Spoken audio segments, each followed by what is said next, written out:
కర్నూలులో టెక్నాలజీని ఉపయోగించుకోవాలంటే ఇప్పుడు మనం కర్నూలులో జిఎస్టీ సభకి గురించి సభ జరిగింది మోడీ గారిది. ఆయన రాకముందు ఒక వారం ముందు ఎంత బందోబస్తు కావాలో, ఎంత ఖర్చు పెట్టాలో ఇప్పుడు కొన్ని కోట్ల ఖర్చు అయింటది. ఆయన పోయేంత వరకు మనకి గండమే. ఎందుకంటే ఒక దేశ ప్రధాని ఎంతో ప్రపంచ దేశాల్లో కూడా ఆయనకి మీద శత్రువులు ఉన్నారు. మన దేశంలో కూడా శత్రువులు చాలా మంది ఉన్నారు. ఆయనకి అటువంటి రక్షణ కావాలి. ఆయనకి రక్షణ చేసి మనం మళ్ళీ ఆయన ఢిల్లీకి ఇచ్చేంత వరకు మనకి గుండెల రైలు పరిగెత్తున్నట్లు అటువంటి బందోబస్తు ఉండాలి. దానికి భారీ ఖర్చు అవుతుంది. ఇంకోటి ఇప్పుడు ఈ జనం అంతా తరలిపోతారు. ఆ సభలోనే ఏదైనా చిన్న చిన్న ప్రమాదాలు పోయేటప్పుడు యాక్సిడెంట్లు ఇట్లా ఏమైనా రకరకాలు జరిగినా బాధే.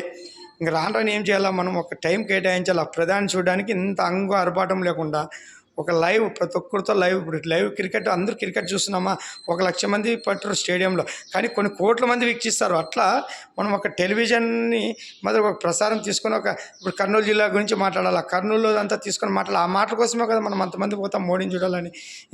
ఆయన చెప్పే మాటలు కానీ మిగతా నాయకులు మాట్లాడేది అంతా ఒక ఇది పెట్టి ఒక లైవ్ ద్వారా ఇచ్చిడాల. ఒక టెర్రల్గా ఏర్పాటు చేసి, లేదంటే ఎవరు వాళ్ళు ఇంట్లో టీవీలు చూసుకుంటుంటే లైవ్ టీవీలు ఇచ్చిస్తే, సోషల్ మీడియా ద్వారా కానీ నెట్వర్క్ ద్వారా అన్నిట్లో లైవ్ ఇచ్చిస్తే అయిపోయి. ఇట్లా చేయండి రా నాయన, డబ్బు మిగులుతుంది, జనాలు కష్టాలు తప్పుతాయి. ఇప్పుడు బస్సులు ఎన్నో తరలిపోయి జనాలు కూడా ప్రయాణికులు బాధలు పడినారు. ఇవన్నీ స్కూళ్ళు బంద్ చేసినారు 2 రోజులు. ఎన్నో నానా తంటాలు పడాలా. ఏ అధికారం వచ్చినా పార్టీ చేసేది ఇదే. కానీ మారండి, టెక్నాలజీ ఈడు ఉపయోగించుకోవాలా. జన నష్టం ఉండదు, గందరగోళం ఉండదు. మరసంగా ఆ టైం కేటాయించుకొని టైం సెట్ చేసుకొని చూస్తారు. తర్వాత హైలైట్స్ చూసుకుంటారు, చూడుకోవాలి చూస్తారు. ఈ విధంగా టెక్నాలజీ ఉపయోగించి డబ్బులు మిగిలియండి, జనాలు ప్రాణాలు కాపాడండి. గవర్నమెంట్ ఆదాయం అంటే మనదే. ఇప్పుడు ఎన్ని కోట్లు పెట్టినా మన డబ్బులే.